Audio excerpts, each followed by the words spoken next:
then I put my niggas on. Bounce, bounce, bounce forward. I don't gotta say too much, just fan participation. Keep it waiting in the stadium. Oh, see that from a block away. I ain't pessimistic, but I drop a couple not today. Oh, bet she call you not today. How cold am I? My line is out. I know the thing like skeleton. So, Wale, nice to meet you. Likewise. Your third album, The Gifted, was #1. So congratulations. Thank you, thank you. How does it feel to have a #1 album? I mean, it feels good, but I mean, I got big hefty ambitions. You know, no pun intended. I got a lot of things that I want to do, and that I'm trying to do. So you know, it's small in the grand scheme of what I'm trying to accomplish, but I'm definitely proud of myself for it. Okay, because yeah, you named your album The Gifted. There was a statue on the cover, so it was obvious that you plan to be a big star, a big rapper. Well, it's more symbolic, you know. If you listen to track #1, you know, they vandalizing the statue, so that's what I was trying to register within the minds of the audience that was listening. That the art, that people don't appreciate the art of hip hop as much as they used to. Yeah, because I read one of your one of your past interview when you said that back in '94, you and J. Cole could be like quadruple platinum. Yeah, I think so. I think like some of us right now would have thrived more back then, when lyrics was more of a prominent, you know, factor in people's lyrics.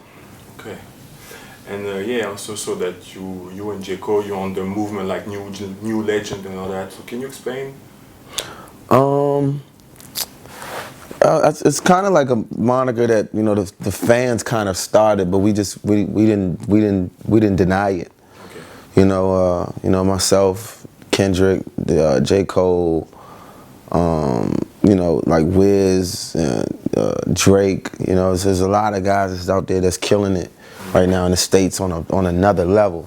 You know, and that's what they kind of gave us, that moniker. But you know, when me for one, I'm not shunning it. I fully embrace that. Okay, and don't you think that to be a new legend, you have to be like to kill the father, like because you affiliate with? No? Nah, because I remember there was a time Kobe Bryant and Michael Jordan were in the NBA at the same time. You know, LeBron James and Kobe Bryant are in at the same time. With Kyrie Irving, I feel like he's the legend to be. I think he's in the league right now with LeBron and those guys. So, it's more of a path that you want to follow. You don't have, nobody has to be executed for you to become. It's not like a kingdom. Okay.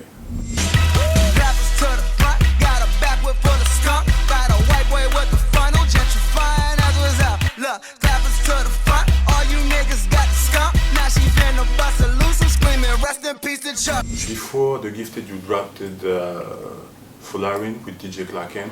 So it was like the song that didn't make the album, or? No. I mean, I get impatient when I get impatient for my fans sometimes, and I know that there's politics in dropping an album, and there's things that need to be accomplished and done, and I just wanted the fans to have something. You know, I get a little bit more impatient than other artists do, so that's what that was about. Okay, I saw that you say in an interview that you wrote this album like a book. Can you explain? Well, I mean, if you're into the sonic and the audio, like to like if you're especially if you're an engineer or anything like that, there's subtleties within the album that are woven that are weaving one track to the second track. You know, I'll ad-lib lightly from one song, the hook from the next song, and it's all in there. But people are not really catching it until like their 6th and 7th time listening to the album. If you listen to the album all the way through, you're gonna hear like the subtleties, and you'll hear like the chapters changing. Okay, yeah, and I noticed also that your guests are like a guest in a movie, like all characters. Yeah. So it's like if you're in my brain and you're going somewhere, it's like I'm telling you about the struggle that we're not supposed to have nothing. Then you have the chapter where there's a character called Meek Mill who comes in, and where if there's a chapter where I'm fantasizing about a girl, you know, that's in my mind. You have a character named Neo and Rick Ross there. If I'm smoking out and I'm just in my vibe, in my zone, you got two characters named Wiz Khalifa and 2 Chainz there who are accentuating those those moments. And there is also a theme that there is a theme that is always in your album is like your disdain for the industry. Yeah, I'm pretty much an anti-fame person. I'm a pro people, anti-fame person. I don't believe in like all of that like celebrating celebrities. I think it stunts the growth of humanity. I think it stunts the growth of our people to celebrate celebrities like they've accomplished any type of real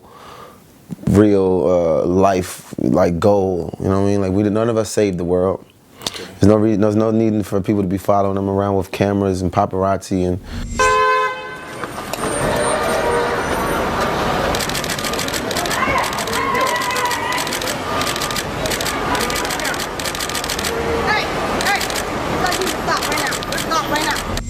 You know, Kanye West didn't save the world. You know what I'm saying? He might have inspired somebody to save the world, but if the man wants to be private or he wants to go to the airport by himself, he should be allowed to, you know?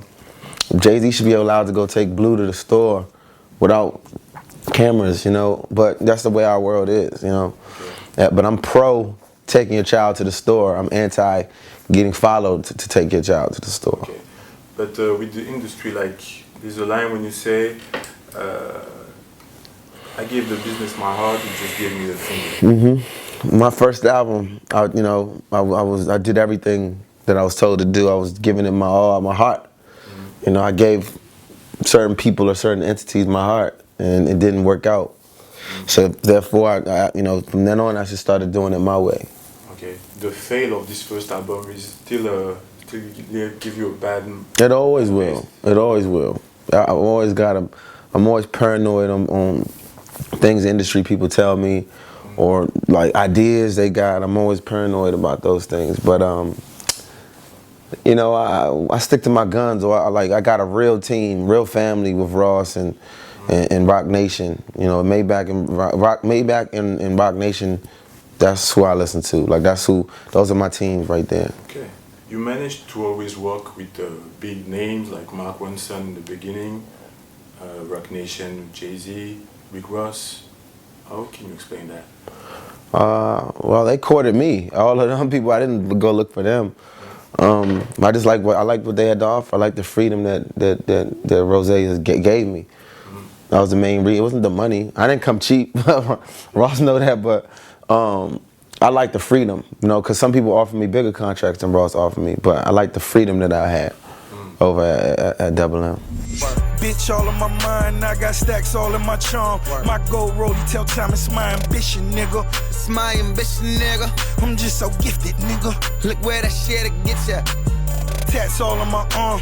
Yo, bitch all on my mind, I got stacks all in my charms. My gold rollie tell time it's my ambition, nigga. Okay, and what's your relationship with Rick Ross? Because you seem like two different guys. I mean, he's one of my best friends. I know that, and we care about each other's careers a whole lot. So, you know, I'm never going to stop supporting Ross, and he's never going to stop supporting me. Okay. I also see that people have strong opinions about you. Fans, either they like you or they just hate you. How can you explain that? I've yet to meet anybody who hates me in person, so that could tell you something about the people who hate me. How can you explain that?